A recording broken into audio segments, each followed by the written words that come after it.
For August the 28th, 2020, we talk about Death Stranding, the many development problems of Halo Infinite, and we ask you about desirable and undesirable video game worlds. Welcome to Level 342.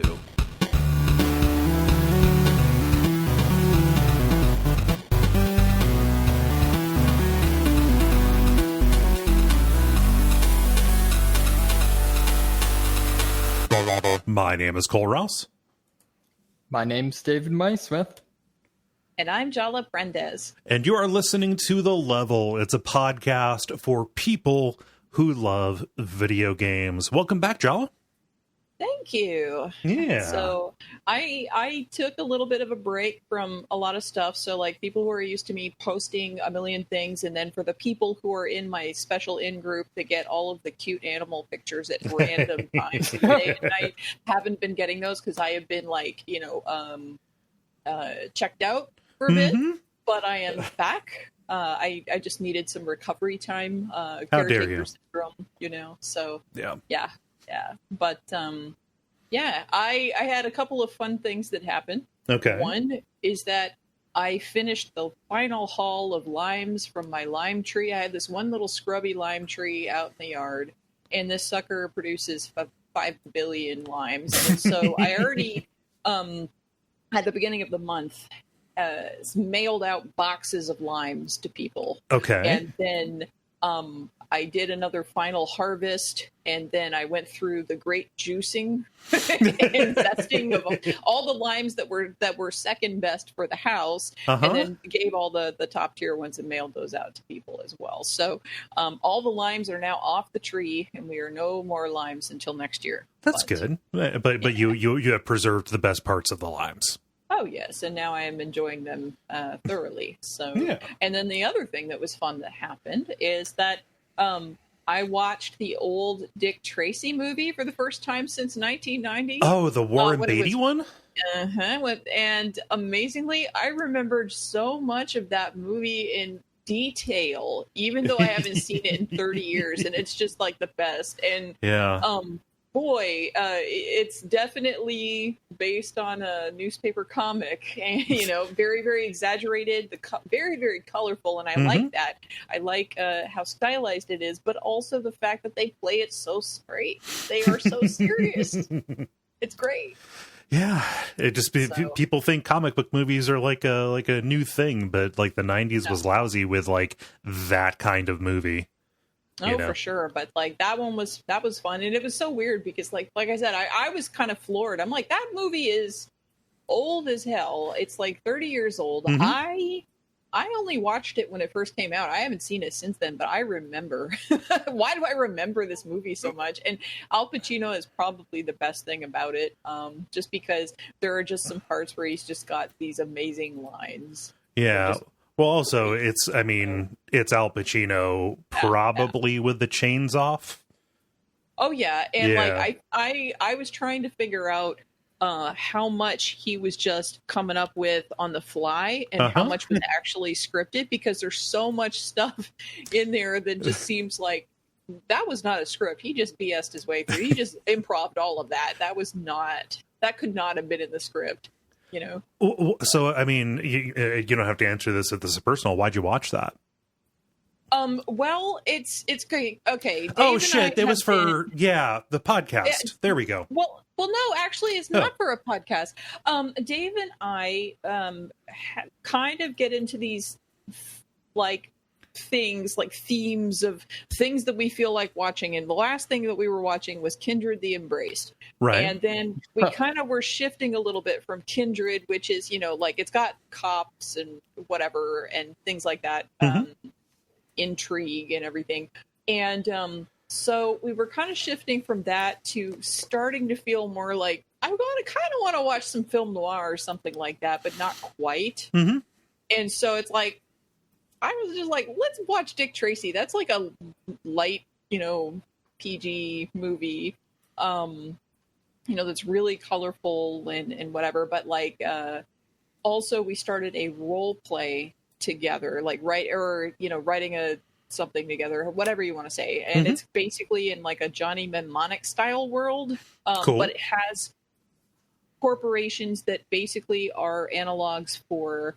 Umbrella from Resident Evil or Genom from Bubblegum Crisis. It's got the capacity to kind of do any number of different things and kind of service all different types of storylines. And part of that feel is like there's an investigator guy, there's some other people that are like bounty hunters and data runners and things like that, hackers and stuff. So like it kind of has that kind of feel of like a noir setting. So but like a neo-noir, you have to throw Neo in there so it's so it's not Sam Spade. Yeah. So, but anyway, so that's kind of where that came from, and that's kind of like the general mood we've been in, and the kind of things that we've been thinking about. It's like, let's just watch Dick Tracy. So we did, and Johnny Mnemonic will be in there too, I'm sure, and all different kinds of other things. Nice. Yeah. How about you guys? Yeah. How about you, David? Not a whole heck of a lot, honestly. No, I've basically been, keeping the room and watching political conventions, which. Oh, why would you do that to yourself? Gotta. I find it's important, lest I forget how crazy the world is. Right. But so like watching the Democrat one, whatever, but are you watching the RNC this week?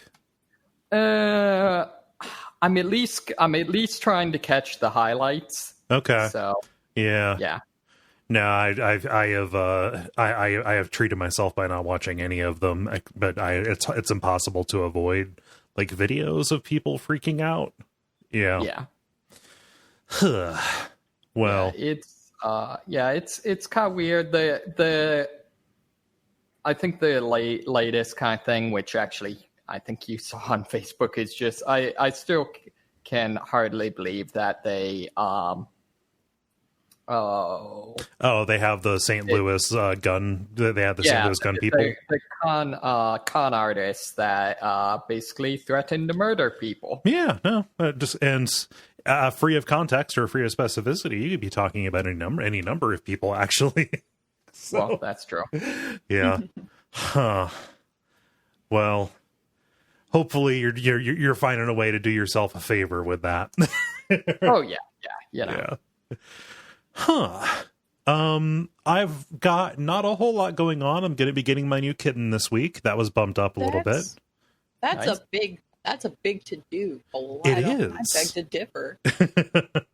I'm very excited. I've been going out and visiting. The last time that I went and visited, she was a real climber. I was holding on to her. I'm calling her, although I have no idea. It's too early to tell, I think. But yeah, I was holding on to her, and she got her claw into my shirt, and she got up and she was crawling on my shoulders, on my back. So yeah, she's a curious and friendly girl, or boy, who knows. But yeah, I'll be going and picking her up on Thursday, and then I have to do the whole like crate and isolate thing, until I can get her into the vet so she can be screened to see if she has anything that Greta could get, and also I've got to keep them separate so they can get introduced. That's a great little mnemonic tool right there. Crate and isolate. You're going to be doing that while I've got like a tropical storm at my door. Oh, so yeah. I would much rather have a kitten. You know what? I'd rather have the kitten too. Probably similar levels of destructiveness, though. Yeah, true. We'll see. True. It'll be a ride. She is very, very tiny. It's a very young cat so far. Don't worry. Yeah, it'll be interesting to see what Greta thinks. Greta is so go along and get along about so many things. Like, as long as she gets a treat when I walk through the kitchen, like, she's generally fine. Like what's that? I'm looking forward to the videos that you will post of once the kitten is free of the crate and is no longer isolating and is around Greta and is trying to play with Greta, and Greta is like, dude, what the fuck is this? That's what I'm looking forward to. So the thing that has that leads me to feel positive about how this is going to turn out, and part of why I have entertained the idea of getting a second cat. I think it's good for an animal to have a friend, even if I'm home all the time. There are just things that another cat can give to a cat that I can't, and also, like, when I've watched kitten videos and Greta has heard the sound, she's always gotten real alert and started looking around for where that kitten might be. Looking for it. She's, when I've watched a kitten video on my computer here, she's gone behind the screen because she thinks that the screen is a window, and she looks at me all like, what? So here's hoping. Anyway, here's hoping that it is that it is harmonious, let's say. Well, the main reason why I say, she can have that reaction is because, she's not a kitten. So it'd be like, whoa, culture shock slightly. Even if she's cool, it'd be like, yeah. There's how do I do this? There's an energy level mismatch, but Greta will serve a very important role for helping to keep the new cat socialized too. For teaching her how to be a cat, picking up where the mom left off. So, we'll see how it goes. I feel like it'd be more entertaining if you taught the kitten how to be like a parrot. What do you mean? Well, that's there are plenty of videos. Go to the Dodo, and you can see all these videos of animal friends where one animal was a baby and was raised by some other totally different type of animal and thinks that it is that animal because that's what it was raised around. Love that stuff. God, I love how zoos will bring in dogs to help raise cheetahs. That is a thing that happens, and I love that. Yeah. Nice. So that's what's happening with me. A notable absence here. Dennis is not on tonight because today was the day that he launched his Kickstarter for Deck of Wonders. So if everybody is listening, it will be too late by the time this episode comes out to contribute to the 48-hour goal of getting the whole thing funded. But right now it's doing very well. He's at a little over $13,500 with 372 backers, which is crazy. So congratulations to him. I need to throw mine in there, throw my pledge on. But yeah, I think people should go and back that. I think it'll be a good time, and I am jealous of how well put together this campaign is. So there we go. And you can follow him at deck_of_wonders on Twitter to get all of the information there. I would feel bad if I didn't promote that here. It's a big week for our buddy, guys. Cool. Well, how do you feel about doing a regular kind of show? I feel like a regular kind of show. Let's do it. So we've got the grind, we have the multiplayer, and then we have the unboss. And why don't we get started with The Grind, where we talk about the games we have been playing over the past period of time or so. Jala, you've been away the longest, so I will throw it to you. Sure. So as I have been recuperating, I have not been doing a whole heck of a lot insofar as many things, including video games. However, I did finish one video game. It is Agatha Christie, the ABC Murders. Ooh. So this is not like ABC, like the network ABC. This is the ABC Murders, the book. Yeah. Made into an adventure, point-and-click murder mystery adventure game that was released in 2016. So this is, again, more along the same lines as, watching Dick Tracy and other stuff like that. It's all part and parcel of this whole mood I've been in. So this game takes about 6 hours start to finish. At least that was my play clock anyway, according to Steam. So in the story, Arthur Hastings returns from South Africa and visits his friend Hercule Poirot, who, just moved to a new place. And Poirot has received a letter signed ABC that details a crime that's going to be committed.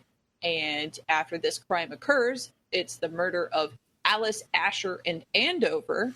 Poirot receives another such letter detailing a murder that's going to occur in Bexhill. And guess what? Those initials are B and B. Yeah. So, anyway, at every single one of the crime scenes is an ABC railway guide, which I guess was a thing when railways were passenger-oriented everywhere. Yeah. Right. And that's like the killer's signature. Anyway, Poirot and Hastings, along with Chief Inspector Japp, have to track down the murderer and stop the killings. So there's multiple game modes to this. It's not just like the overworld kind of point-and-click thing. You've got the investigation cycle, where you examine objects, surroundings, and you can also examine people to observe their mental state and everything. You also have conversations with witnesses, Japp, Hastings, and other people. You have different dialogue options, so it's not like a passive text scroll where you're just sitting there reading it. You're actually participating. You also get ego points. There's like a special thing that they track, ego points, for acting the most like Poirot. Okay. So, like, when you say things that Poirot would say, and he is a sassy man, Right.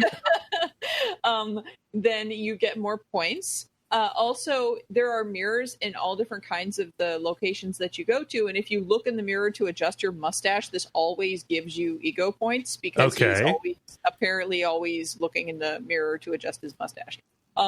I don't actually think this serves any other purpose other than just being like a goal and something for you to figure out what is the perfect way to respond to this or something. Yeah. Adventure games used to have scores. Yeah.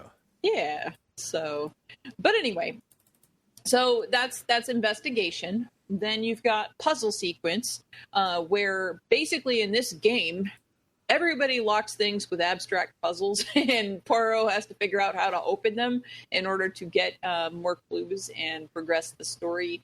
Like, we're talking lock boxes that have these weird abstract things where you have to figure out patterns and sequences and stuff like that. But like that's because it's a game and they're gamifying it. Yeah. Then you have the deductive phase, which they always call little gray cells, where you piece together answers to questions related to the crimes, like, did this person, does this person's profile match that of the killer, or something like that. And you have to piece together information that you have gathered during your investigation phase and sequence it all out and, answer a series of questions. And that's what you're doing there. Then finally, the last phase is reenactment, where at the end, once you're wrapping up your investigation and everything, and you've made your deductions, you replay the murders and try to solve exactly how they took place. And you have the ability to act as either the murderer or the victim, and like there's different options at certain points, and you get to pick which one you want, which one you think is correct in the sequence of events from what you've observed. So, right. Have you read the story that this is based on? I did, but it was so long ago that I didn't remember. Okay, so you're not spoiled. Yeah, I was not spoiled when I went into it. And it's like a lot of these murder mystery kinds of books, like I don't remember the endings about them. Like after I read them, I'm like, oh, that's really good, and then I don't remember. Yeah. So this game is really well paced and relaxed. It auto saves. You can pop in and out, like, it saves often enough that you don't have to worry about, like missing something. It's really fun and relaxing. The story is good. And the final plot twist, of course, because there's always a plot twist, it makes it worth finishing for sure, even when you think you know what's going on, because you don't, because it's a murder mystery novel. So... But that's all I pretty much have to say about that. It was a really fun game. I know I bought it on a sale on Steam at some point. So if you wait for a sale, it's also on consoles. So yeah, there's like a Switch version that I'm seeing in Wikipedia. I saw like a DS or 3DS one. It's around. yeah, it's around in places. Mhm. I played it on PC though. Yeah. So.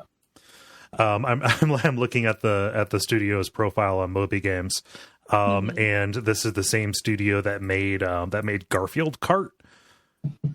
Why not? Why not? I'm not saying that to take a shot at this game. I believe you that it was good and fun.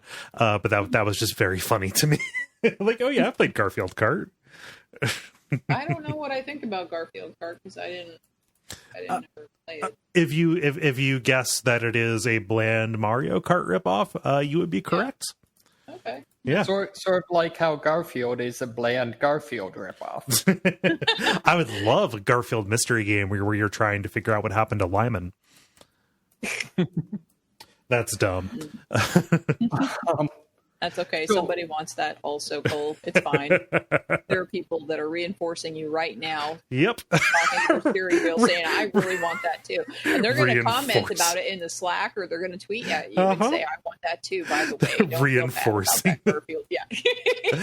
Yeah. Oh gosh. Anyway, that's all I've got. What have you guys been up to? So this is completely random, but for some reason, like Agatha Christie's books have always in my mind been like, I don't know, linked to me assuming they were like some sort of young adult style books, which they blatantly aren't. They're like some of the most classic mystery novels of all time. Was there some sort of like, you know, like how they're still making Tom Clancy books and stuff? Was there some sort of like Agatha Christie like knockoff branding or something? Like, I can't figure out why that's in my brain. She was really prolific, and her name was the headline on all of the books as opposed to the title. Yeah. However, I think what you might be running into is you're getting her mixed up with Nancy Drew, which was for kids. Yes. and was like a young girl detective, probably. Uh-huh. Okay, that very well could be, because like, yeah, I'm always like, yeah, I don't know. It's just there's always this weird cognitive dissonance whenever I like hear about her stuff. Yeah.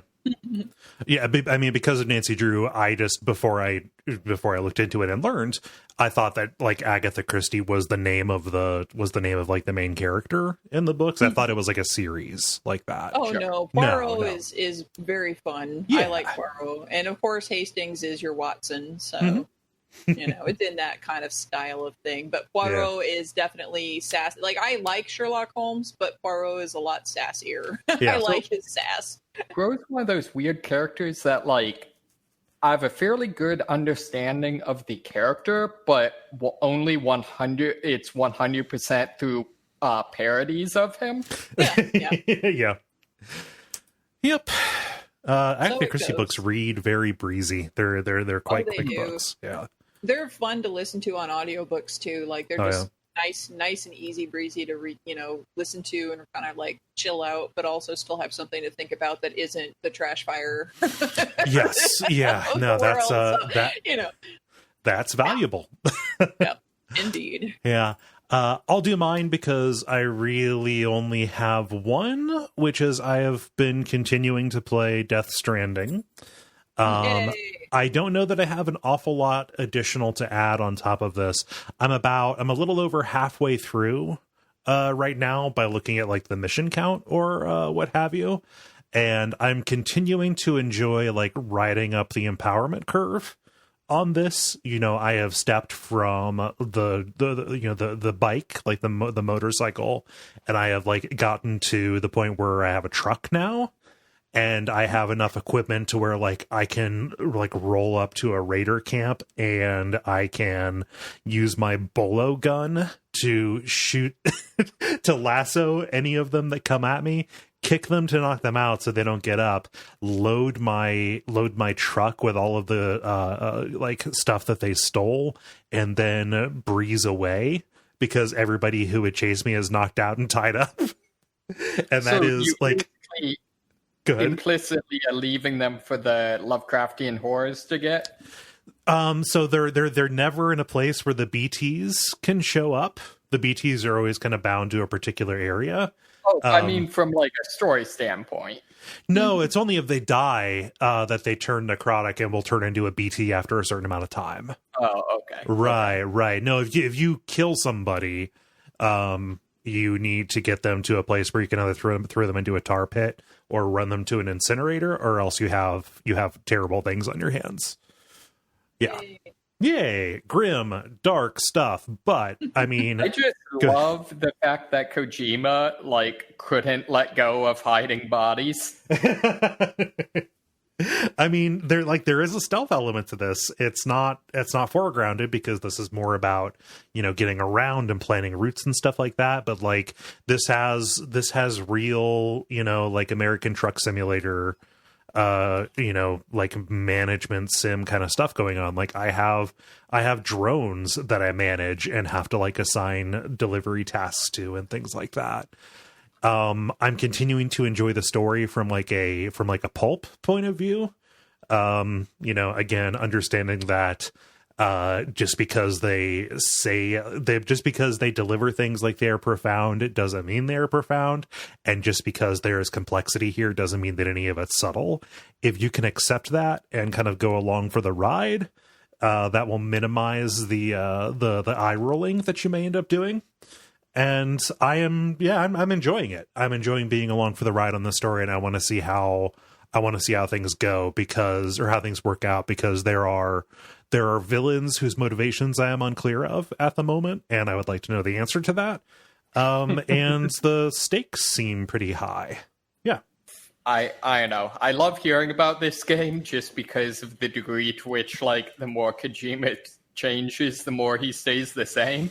Yeah. It's like villains that you have no idea what their motives are, you don't say. Well, I mean, like you have no idea what their motives are. You just see what they are doing, and you get oblique hints about, based on the way people talk about them or the way people in the world talk about them. But like, you are absolutely going to get like a 10-minute long cutscene where their motives are explained to you. I don't doubt that. Oh yeah. Yeah. But like on the other hand, it this does kind of follow a little bit in the Metal Gear Solid 5 kind of vein, where like the majority of the time the story is staying out of your way. Sure. Totally. Like you get like briefings when you accept a job, and like when you drop off a package for a story mission, like maybe the person will like talk to you and reveal something more about stuff. But like the longer cutscenes and the sit back and watch this kind of stuff is very much relegated to like the end of an episode. So it's been relatively rare. Right now I'm on episode 4, I think. Yes, I believe that's what it was, episode 4 or 5 something. One of them was just like one scene, which was a boss fight. So I really want someone to make a demake version of this that is just Oregon Trail. I thought about a demake version of this too. I was thinking about doing it like a side scrolling kind of thing. Also good. Yeah. But yeah, I'm gonna continue playing this. Like this will continue being my for fun game. I've kind of made an effort to try and have one of those. yeah, to try and play to try and not go too long in between sessions, even if it's just to do like a job or two, Yeah. That's how you have to plug away at it. That's why, like, my strategy is usually, if I'm playing multiple games at once, to play one really long one that I'm dealing with, and then try to play something short that I can resolve and talk about one and done. Yeah. So, yep. For sure. Cool. And I'll be finishing The Sinking City this weekend, so I'll have more to say about that next week. After I've seen the way that it draws to a close. Any questions about Death Stranding or comments about things you've seen about it? No. Cool. We're moving pretty quick. David, how about you? Yeah, so I can't think if I meant... Well, no, I wasn't here last week. So, kind of prompted by hearing about Dennis playing Remnant from the Ashes. As a side note, I think it should be a law. This might be my new presidential platform. Okay. That you should not be allowed to have like a colon extra name on the first game in a series. Yeah, it's a little greedy, isn't it? Yeah, I'm really behind that. But anyways, I got back into that. So it's interesting. I had forgotten how story driven this game is, and also how just weird the story is. Can you do like just like a short, like 2-sentence description of like the premise of like what the setting is and what you're trying to accomplish? Yeah, so it's post-apocalyptic, interdimensional, like wooden baddies have kind of wrecked up Earth, and you're in sort of a kind of Stalker-esque type of area. Okay. Trying to track down a scientist that is basically hopping among the various dimensions that these bad guys have previously invaded, seeking to find a way to stop them. And so you're kind of following in his footsteps. Okay. It's interesting just seeing each of these dimensions. Honestly, it kind of reminds me of I'm totally blanking. The other first-person Souls or first-person shooter Souls like Immortal Unchained. Yeah. Thank you. Yes. Yeah, it reminds me a lot of Immortal Unchained in that like it has different. Each world has wildly different biomes and settings, that sort of thing. But what's interesting here is that you're kind of seeing the way that the different worlds like dealt with this problem. Okay. So, like for example, one of the worlds, as far as I can tell, just like literally took the nuclear option and just like nuked the entire planet's surface. Okay. And so, like, they've successfully fought off this apocalyptic invasion, but like the entire planet is like somewhere between Mad Max and Dune. Okay. So that's real interesting. The other thing that's interesting, and I think Dennis touched on this some, is the game's entirely, the levels are entirely procedurally generated.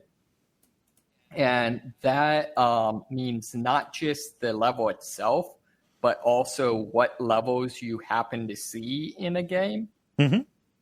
So, each time you play through, you'll see different bosses, which means, access to different boss weapons and different skills that you can learn and spend points in. Okay. So one of the mechanics of this is you kind of have a secondary save file that's, you share the progression, all that stuff, but you can just kind of keep re-rolling the world and in order to go through and pick up the things they've missed. Okay. And that's actually it's turned out to be a lot of fun, especially because post-release they've added a number of levels or dungeons that are, I guess, kind of variant rules. So, all of the base game levels pretty much just, fight through, a bunch of, enemies, kind of Dark Souls style, and then a Dark Souls style, big boss. Mm-hmm. Whereas this time around, they've added, I saw one level that was, more or less like a puzzle level, where, you're basically interacting with this lab that's researching like teleportation technology and having to, use that to make progress. Similarly, there's one boss fight where instead of there actually being a boss, it's just horde mode, but you have to protect these two NPCs. Okay. Just things like that. There's a level where you're constantly taking damage over time, so it is basically a Souls-like level, except that you have no choice but to run through it at top speed.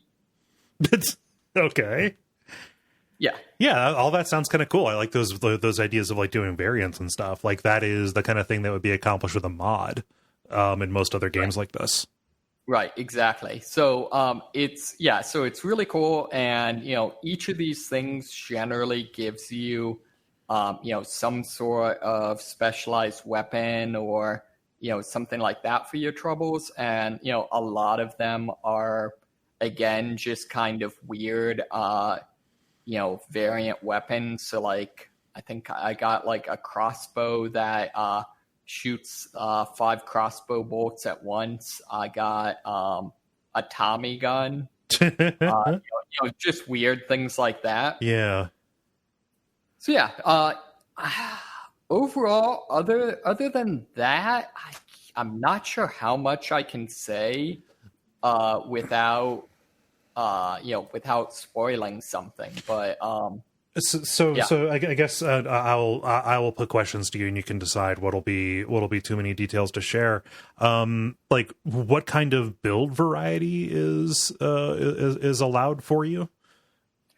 Yeah, so I know.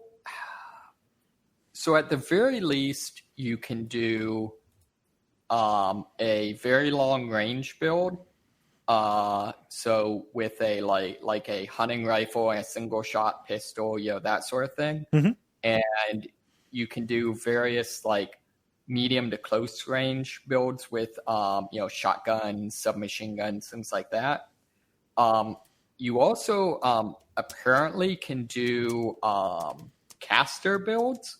So I've been experimenting with like builds entirely based around summoning recently, and then it's apparently possible to do melee focus builds, and that's actually, from what I can tell, it seems like one of the things they've built out in their post-release patches is in particular adding armor sets that have perks on them that are specifically designed to kind of give you some more leeway to be taking hits when you're going up, mano a mano. Mm-hmm.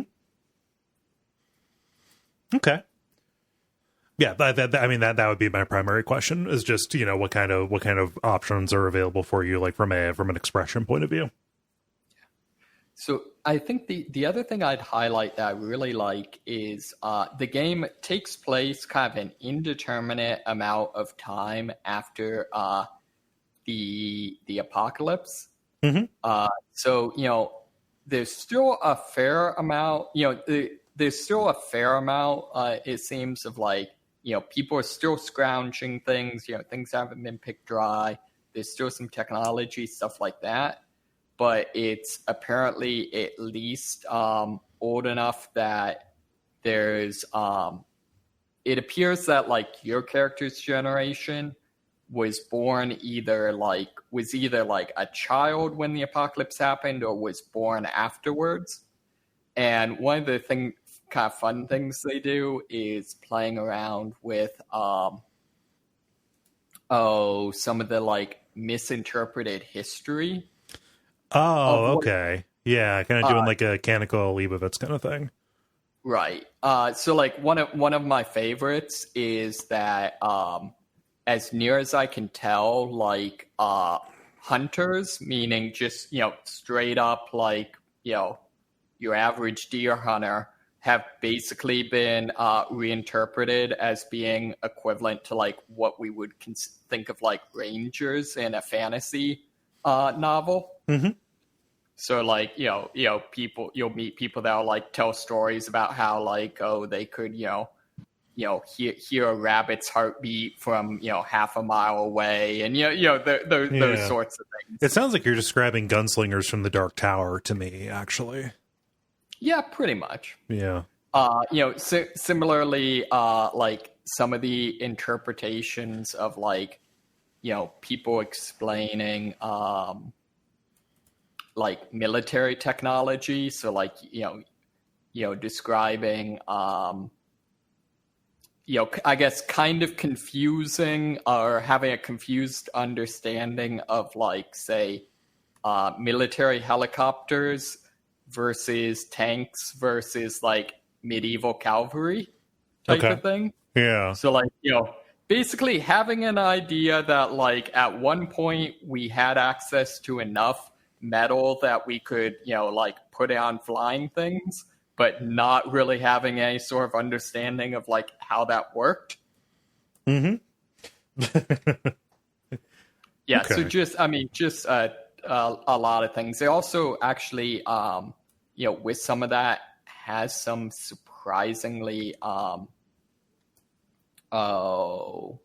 guess emotional settings. So like one of the kind of nice character moments is the character that's basically the stereotypical like Mad Max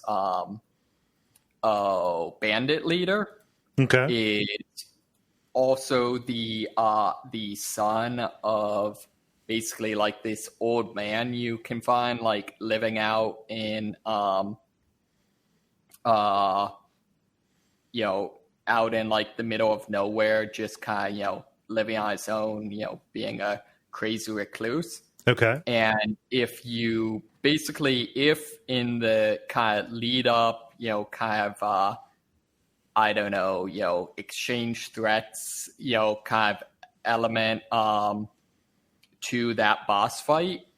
If the things you say end up revealing the fact that like his father and like basically have befriended him, he'll just like decide not to fight you.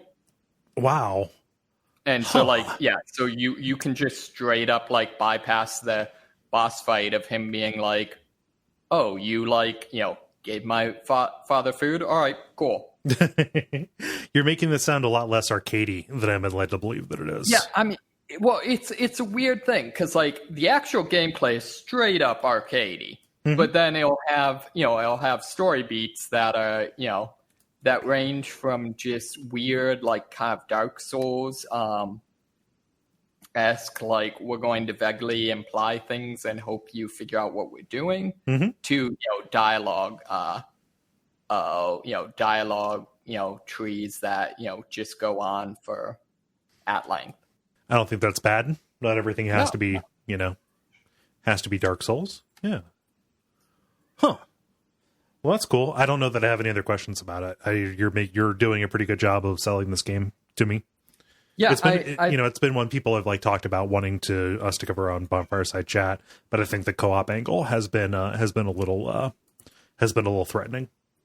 Yeah, I can see that. I think it's interesting to me because I was trying to think the other day, like how many Souls-like games are there that I feel like would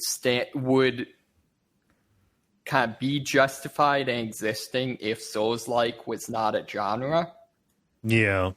And I feel like this is one, it's not, it's definitely not as polished as like Dark Souls or Bloodborne, but it's definitely a game that is on its own merits a good game, and also like on its own merits, I guess, a good premise. It's not derivative. Right. Yeah. Nice. Did you have anything else besides Remnant? Nope, that's it. Cool. Wow, we're all bunch of one game. I don't know. I've got no idea of like what to name. What? Yeah. Oh well. We can move on. Multiplayer. Now it is time for the multiplayer, the section where we ask you a question and then you answer it. Jala, what is the question that you ask the nice people? I asked Kiss, Marry, Kill Video Game World Edition. Visit, live in, destroy. Which video game world would you visit? Which would you want to live in? And which would you want to destroy? What is the game that you put? What game is the screenshot from on here? That's Elder Scrolls Online Morrowind. Gotcha. So that's Morrowind, but Elder Scrolls Online version. Yeah, it's more colorful than I expected Morrowind to be. Neat. Well, that's because 2002 graphics. I mean, right? Yes. So Mike writes, I would like to visit the world of Final Fantasy IX. It has some really cool cities and towns, and there are a lot of fun activities to do while traveling. Live in the Mushroom Kingdom. I mean, come on. And destroy Yarnum, because any world that has those fucking snakeball things needs to be destroyed. My buddy, I have terrible news about the way snakes mate. Yeah, we've got snake balls, man. snake balls all around. Oh, jeez. Yeah, FF9 would be a good one. I don't know that the case for Mushroom Kingdom is cut and dry. Yeah, there's some divisiveness about the Mushroom Kingdom, as a matter of fact, in these responses. That's good. We I will let them offer the counterpoints to this. David, what does Devin say? Devin says, visit Cyrodiil, a unique magical place that I'm fairly confident I could navigate and thrive in easily. Just not stay for too long. Don't you dare trigger a guard, because they will go for you to the ends of the earth and back. What is a Cyrodiil? That's Oblivion, Elder Scrolls Oblivion. Okay, sweet. AKA also known as medieval Europe. Fair enough. Live in Mass Effect universe. It's the kind of mix of Star Trek and cyberpunk future I want to never leave. Oh, damn, that's a really good answer. Yeah. Destroy Dark Souls universe. No one deserves to live under such extreme stress. Doesn't the Dark Souls universe, destroy itself? I mean, that's generally the choice you make at the end of each of them. Yeah, is whether or not it can go on. Yeah. Let's see, Jala, what does Carson say? Carson says, visit Final Fantasy X Spira. Take a vacation, chill on a beach, take in a blitzball game, sin be damned. Live in Final Fantasy XIV. Eorzea? I don't know how to pronounce it. Sorry, that one. Adventure and settle in with good friends. Destroy Mushroom Kingdom. Down with the monarchy. Viva the Toad Revolution. Now, Carson I can get behind. Yes, I have anti-monarchist sensibilities. However, the fact that there's just one figurehead who is always being kidnapped makes it seem like it would always be in constant turmoil. And I don't know that I won't want to live in that kind of unrest. Yes. So really, all you have to do is take out Mario, and there'll be no one to rescue her. Yeah, well, I mean, a new order can begin. I mean, so she may not be perfect, but you've got to vote for Peach, because otherwise you're going to get Bowser in, right? So you got to get out there and Pokemon go to the polls. Anyway, David writes, visit Phantasy Star Online 2, hang out at the cafe, watch a concert, and play some of the casino games. Live Pokemon. It is overall a fairly safe environment, and you don't have to be a chosen one to hang out with Pokemon pals. That's a very good answer, actually. And destroy the World of Warcraft. The world is eternally in some sort of conflict, be it war, demons, or eldritch horrors, and places get destroyed on the regular. I could see that. Man, Pokemon would be a good place to live. I think that's a very good answer. Ew. Yeah. David, what does David say? David says, I would visit Mass Effect, because aliens and space. Fuck yeah. I would live in the Pokemon world, because exploring the world for a living with superpowered and cute companions would be the best thing ever. I think I would destroy the Witcher world, because as much as the games are great, it's a pretty shitty place to even just exist in. Yeah. Yeah. I can see that. Again, you're always in constant conflict. Yeah, terrible. Let's see. Jala, what does Ollie say? Ollie says, visit Psychonauts. It just seems fun. Live Skyrim. I dig dragons. I love swords. The fashion is on point. I can level up magic until I'm basically a god, and no one really notices if you shout randomly. Good to let off some steam. Destroy. So, hear me out. Mario Land. Anything with a Mario property attached associated with it. Not because I hate Mario, but because Nintendo, whom I love, have been coasting for 3 generations now by releasing Mario properties in a Zelda game, often with crossover between consoles. Oh. Without that massive cash cow to fall back on, they will have to do something else, and they will have some of the best developers working for them who might finally get a chance to flex their game-making muscles. Make something new! I know that's an unpopular opinion, but I challenge anyone to name 5 great games on Switch, Wii U, or Wii that don't have Mario or Zelda attached.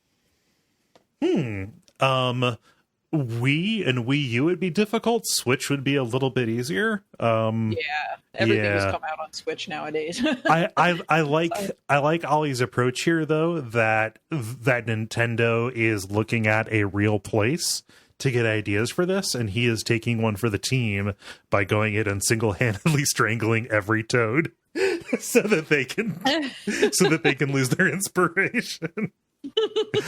Jesus.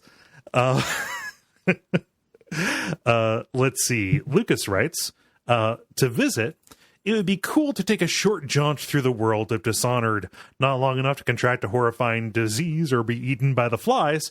It would be cool to see Pandacia or the Void. Oh, those are the last 2 places you want to go in that world, my dude. Live, probably Mass Effect. I'm counting on them to have developed and distributed a cure for diabetes at that point in the future. Also, I want to hang out with aliens and robots, and to destroy Tamriel. All the interesting lore of the Elder Scrolls seems to get relegated to the farthest margins of each game in favor of painfully bland fantasy.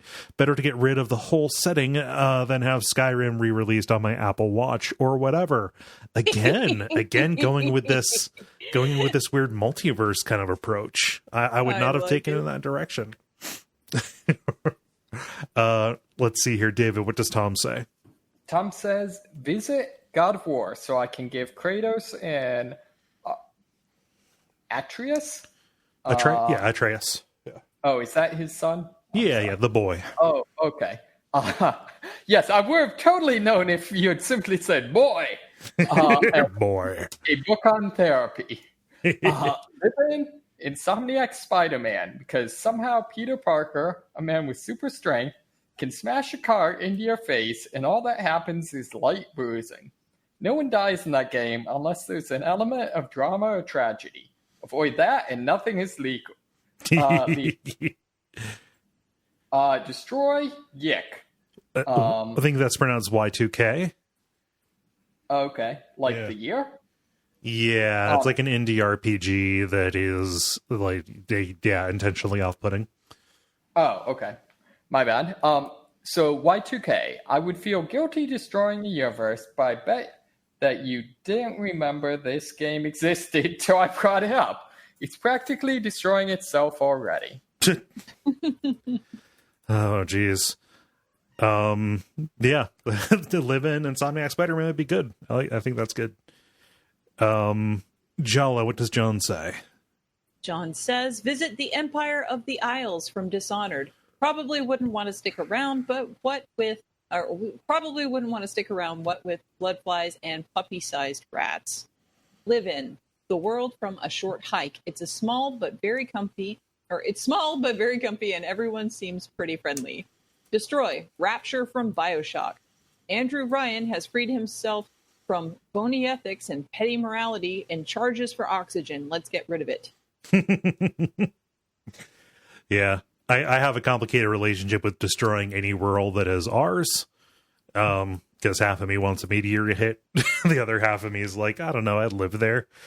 Yeah. But no, Rapture has got to go. Mm-hmm. And it did. So that's good.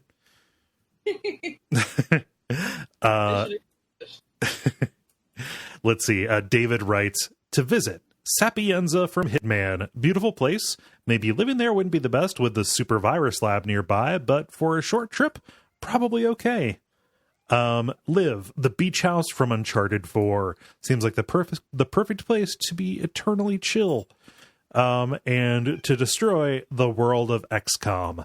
Can we please just put these people out of their misery? I don't know. I mean, Chimera ended up all right. That's like in the good future. Maybe? I forget. The timeline's complicated. The Sapienza would be good. To that nice Italian beachside villa. Is that the one? That's the one with like the explosive golf balls and all that stuff? Yes. Yeah. My only memory of that is just hours of watching Twitch streamers try to get the guy to hit the damn golf ball. I don't know if I've ever done that one. I definitely, like, I gave him like emetic poison and went and pushed him off the ledge when he went to vomit. But yeah. Let's see. I read that one. David, what does Rookie say? Rookie says, visit Shadow of the Colossus, the perfect vacation spot. Nothing bothers you, perfect weather, amazing hiking / parkour opportunities, and overeating will actually get you in better shape. Live The Sims. You only need to go to work every other day to keep your job and can be a professional daredevil. Also, there's no illness or death unless a godlike evil architect comes along and Amontillados, you inside. Oh, okay. I got it. Yeah, Cask of Amontillado. Yep. Yes. It took me a sec, but you inside your own house. But it's worth it for the work-life balance. Destroy Warhammer 40k. Although it would kill trillions of people, that universe is so shitty, the people in it would probably choose to destroy their own world and live in a perpetual 2020 if they were asked where they could visit, live, destroy. It's basically euthanasia. God, bite your tongue. Never say perpetual 2020 again. And Jala, round us out with Patrick. Patrick says, visit Horizon Zero Dawn. I would love to see some really cool robot dinosaurs in person, but the dangers of the world and lack of modern technology would probably make me want to go home. Live in Wing Commander. I've always wanted to be a space pilot and a starfighter, and that is how I could do it. Hopefully I could be as good if I lived there as I was when I played the game. Destroy the Division world. I really enjoyed the games, but if I destroy that world, it can't become a reality, right? I think that would cause all of the things that are wrong with it to shift to ours. Be careful. There might be some kind of conservation of misery in play. Yeah, good thought-provoking answers, everybody. I stressed over how I would answer this. So I would say visit Hyrule from Breath of the Wild. It is the gentlest apocalypse ever that they are living in, where all of the scenery is beautiful. There are towns where people just kind of like live simply and seem to be pretty chill. And like the sightseeing would be good. To live the world of Earthbound, it's just similar enough to ours that I could get used to it. But also it's just like a little bit weirder and more magical. And that seems like it'd be fun. Everything's a little bit quirky. And then destroy.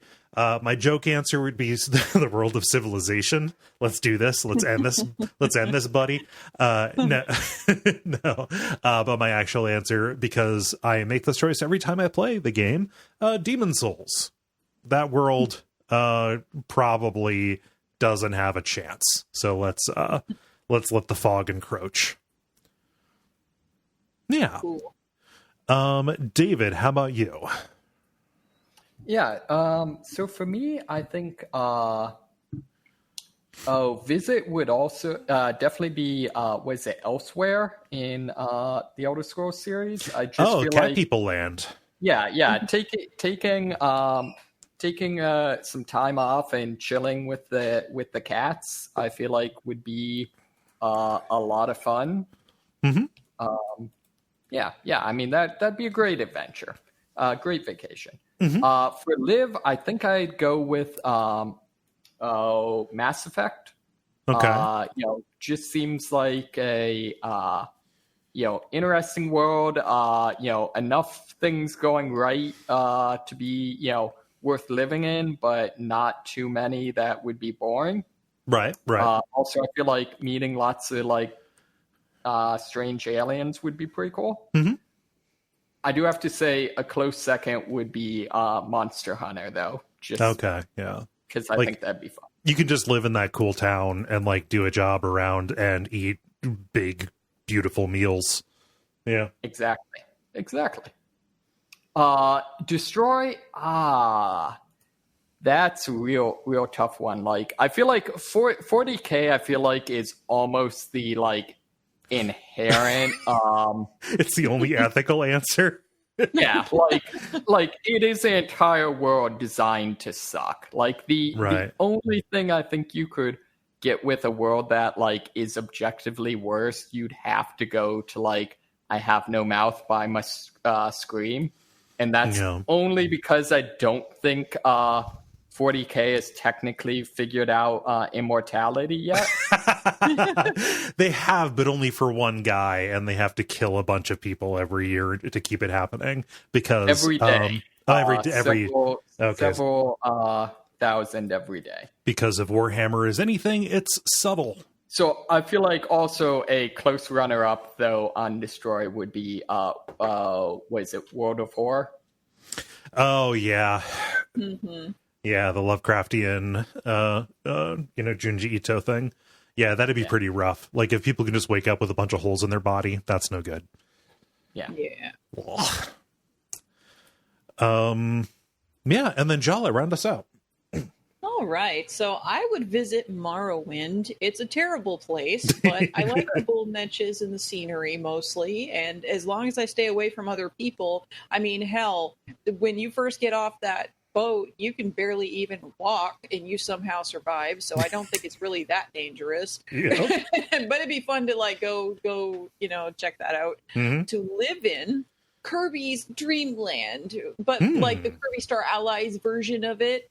Because friend train, guys, friend train. I know it's got a terrible overlord who is 8 inches tall. That is how tall Kirby is, and he can eat everybody, and he eats his friends, and then he makes them into stew, and he does all kinds of things. It's terrible, but as long as I stay away from the little pink puff guy who is only 8 inches tall, I'm fine. So, that sounds pretty good to me, and I could be the architect that actually makes places with food names that actually have the food in them, because I feel very bitter that when I was playing Kirby Adventure, it was yogurt yard, and there's no yogurt, and the grape garden, there's no grapes. God damn it. Stop this. Stop this terribleness. All this wasted potential. Ice Cream Island, and there's no ice cream. This is lies. So anyway, the one that I would destroy is the Corpse Party world, because it's so literally cursed. It is so screwed up. It just needs to go away. Yeah, I could see that. Also, if the Corpse Party world went away, you wouldn't have had to play Blood Drive. Indeed. Was that the bad one? I forget. What's the... Yes, Blood Drive was the bad one. Gotcha. Okay. Nice. This is a good question. What made you think of this, Jala? I don't know. Okay. I don't know. I have no answer for that question. So yeah. Thank you everybody for writing in. You had good thought-provoking answers there. If you would like to participate in the multiplayer going in the future, watch our Facebook page. That is facebook.com/thelevelpodcast for the prompts to go up on Monday afternoons. The end boss. Now it is time for the End Boss, where we talk about things that are happening in the world of video games that are exciting to us. Jala, what's going on with Halo Infinite? So, I don't play Halo, and I have never played Halo, but a lot of people have played Halo, so I'm going to tell you about this thing. Okay. So, the dev for Halo Infinite is struggling to get the performance above 900p on the oldest Xbox One S console, And so it's considering making the game a next-gen only title after the most recent delay that they have had that was announced fairly in the, like, I think within the last week. The current version of Halo Infinite on Xbox One S is nowhere near 1080p, even lower than 900p, and is having serious asset loading issues, much worse than you have seen on PC demo. That is a quote from the insider who leaked this information. They have previously leaked accurate info about Microsoft games, so they probably know what they're talking about. So, if it's true, this will break Microsoft's cross-gen release promises that have been heavily promoted everywhere. They had claimed that all first-party Xbox titles for the next couple of years would release on both the Xbox One and the Xbox Series X. So, that all of that is a thing where Microsoft is now thinking that they might push this game out past 2021 if they feel that the game will benefit, which of course it will if they cannot get it to function properly on the system. Right. So all of that is to say the Halo Infinite may not be coming out for a very long time. They shouldn't have given it that name. Yeah. It's like Duke Nukem Forever. Like the lazy jokes write themselves. Yes. What were you going to say, David? People still care about Halo? Yeah, if my Twitter is any indication, yeah. Someone is very excited about this and very mad that you said that just now, David. This is the remake of the original Halo, right? No, this is this is like an extension. This is the one they showed that is vaguely open worldy. See, I don't know. I'm very much of the opinion, like, I think there's potentially still worthwhile Halo games, like, that could be made. I just don't think there's potentially worthwhile Halo games that include Master Chief. But they've got to have somebody to put on the box, you know? Yeah. So, like, this makes sense to me, especially after they showed footage of this and people complained that it didn't look very good. Yeah. You know, so bad on Microsoft for making promises that they, that they couldn't deliver on. So, you know, such as like, hey, this is going to come out on both consoles. But, like, people who complained about the way it looked could possibly be happy if they're no longer restrained by having this this cross-generation compromise going on, so maybe it can look a little bit better. The secret answer to this is nobody will ever stop complaining. This is true. But, you know, if that's an issue people had, well, making it on the new system makes sense. Like, yeah, all right, let's give it the juice it needs. So, yep, for sure. So, and yeah, it was not a value judgment, me saying that I have not played Halo. No. Whatever. It's a historical fact. You haven't played a Halo game. Why would you lie? I didn't have an Xbox, so I mean, the end. Yep. So. Yeah. I've got my story here. This is good. This is really just a thing happened, but it's a very cool thing that happens. The Summer Games Done Quick event happened here over the last couple weeks. Games Done Quick, speedrun marathon. Everybody listening to this knows what Games Done Quick is. This is, I believe, the first of their events that had to be done entirely remotely because of social distancing. So there was a worry that there was going to be, problems because of that. That was unfounded because they raised $2.3 million for Doctors Without Borders, or Médecins Sans Frontières, which is a fantastic cause, and good on everybody who participated and gave. That rules. That is so much money. Yeah. So I usually wait and just kind of like watch highlights as they go up. I didn't watch any of it live. I know a lot of people who listen do watch it live, but they point out the cool things to watch, and I go in and hop around in them, and it's a good time. Mm-hmm. Yeah. And David, how about you? You've given us two stories. You don't have to do both of them if you don't want to. What's your story? Sorry, I was muted. I actually had a question about Good Games Done Quick. Yeah. What's up? Did you by chance watch any of the Tony Hawk stuff? Like, how do you speedrun Tony Hawk? Because each level, I don't know. This is just my guess. Each level has goals that you need to unlock in order to get the next stage open. Like there is a campaign that you do. So I imagine speedrunning just involves like knowing all of the quickest way to like beat the point totals and get all of the collectibles and do all of that in the fewest number of runs possible. Okay. Yeah. Cool. Yeah. So for my story, the last time I was on, I did a story about Fall Guys, basically instituting a brand value battle. So basically saying, hey, any brand can design a costume for our characters, and then pledge to donate to charity. And it's not entirely clear to me. It's either whoever pledges the most, they'll put the costume in game, or just they'll put all of them in game, or I'm not sure the rules are really that well defined, honestly. Yeah. But a follow-up to this is that apparently the people behind Warframe have pledged $20,000 and have submitted a adorable Lotus outfit. Is Lotus one of the frames? No, Lotus is basically Space Mom. So she is the enigmatic figure that tells you to kill people. Okay. Oh, I see it here. Yeah, I see the mock-up they did. Yeah. It's a very, very cute mock-up, and for good cause. Yeah. Yeah. Well, I mean, good on the Fall Guys people for creating a feeding frenzy for good around their very popular game. Yep. Yeah. And that's it's like that design is like way more ornate than I could see actually making the final cut, but just the presence of those little Fall Guy like Bomberman eyes in the middle of it is somehow incredibly funny to me. Yeah. It's also strange because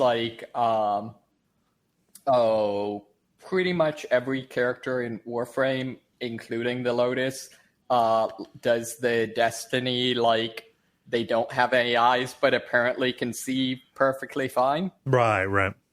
Well, they've got sensors on their helmets and stuff, right? Yeah, supposedly. Nice. Cool. Well, how do you feel about buttoning it up? I feel buttons. The credits. Thanks everybody for listening to this week's level number 342. I've got the file named as 242 because it is impossible that we have done this many episodes of the show. As far as calls to action and admin go, I would encourage you again to look at Dennis's Kickstarter. Just do a search for Deck of Wonders or follow him on Twitter at deck_of_wonders. Consider helping him make those goals. Yeah. Otherwise though, the usual stuff that you can do for this show: ratings, reviews, subscribe, follow us on Facebook, and Patreon, all that good stuff. And also telling friends, all the de rigueur kind of things. Let's see. Am I forgetting anything? No. All right. So I have been Kole Ross. You can read my tweets on Twitter at Kole Ross, KoleRoss. I have been David Maismith, and I will soon be in bed. And I'm Jala-chan in all the places. And stick around for some titles.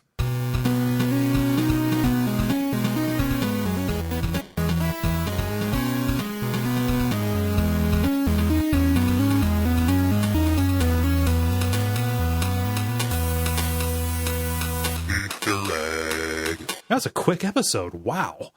Yay! That's good. We can I all need go to to sleep. I'm hungry. Yeah. Who has titles? I have a couple. Okay. 3. Okay. So, Create and Isolate. Snake Balls. Okay. I'm voting for snake balls, and then conservation of misery. So I also have conservation of misery, and that's the only one that I have. I admit that I didn't write down titles until the very end here, and that was something I remember saying. Let's see, David, what you got? Yeah, I was the requisite slacker this week. Okay, we both we both kind of slacked. So conservation of misery has votes. I don't mind. Making it snake balls because Jala expressed a preference. How do you feel about that, Jala? Yeah, I can get up on that. Well, I mean, like, conservation of misery sets a tone. You know what I'm saying? It does. I don't know about. I don't want people going into this episode being like, this is going to be like a terrible episode. No. Like terrible, sad, depressing. I'm going to be so sad. You know. Yeah. I like snake balls. we set the downer tone enough. Yeah. You know, just on our own. Yeah. Let's do snake balls, and that's still about the multiplayer question. So that's good. It is. Yeah. Cool. All right. Well, I am going to go. I've got to do some shopping for kitten stuff to do curbside pickup tomorrow. I am going to go ahead and export this. I will upload it this evening and get it to you tomorrow before all the shitstorm in the morning. I sent it last time in the morning too. Yeah, that's a-okay. Yeah. Thank you. No problem. Yeah. David, be safe. Definitely, will do. Yeah. That too. All right. Take care, everybody. Bye. Night, Sure.